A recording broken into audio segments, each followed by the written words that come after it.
What's up, everyone? I'm Brett, and welcome to my Laser Garage, your go-to spot for everything laser, CNC, and now UV printing. If you're new to the channel, here's what I'm all about. My wife and I run a full-time laser engraving business right here out of our garage, and I'm here to help you do the same, whether you're starting a side hustle, growing your product line, or figuring out which machine is right for you.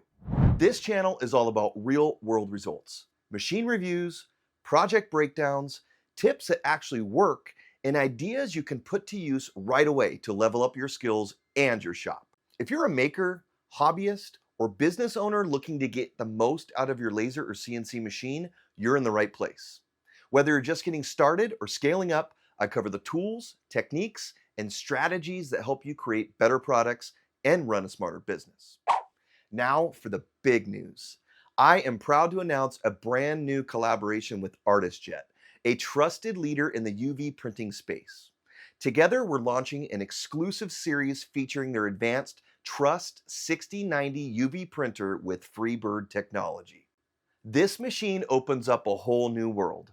Full color prints on wood signs, acrylic awards, drinkware, you name it. And when you combine that with your laser or CNC workflow, total game changer. In this series, I'll introduce you to the Trust 6090 UV printer by taking you along for real-world projects, showing exactly how UV printing fits into your production process from file prep to finished products you can actually sell. But I also want to hear from you. Drop a comment below and let me know what you're most excited to see when it comes to UV printing. Is it tumblers or glassware using a rotary attachment? Hat patches printed and then laser cut? Photo printing on canvas? Let me know. I'd love to hear what you want to see featured. So if you're serious about growing your business, expanding your product line, or standing out in a crowded market, this is the series you don't want to miss. Hit that subscribe button, turn on notifications, and share this with a fellow maker who's ready to take their work to the next level. Big things are coming, and it's all starting very soon. I hope you'll come along for the ride.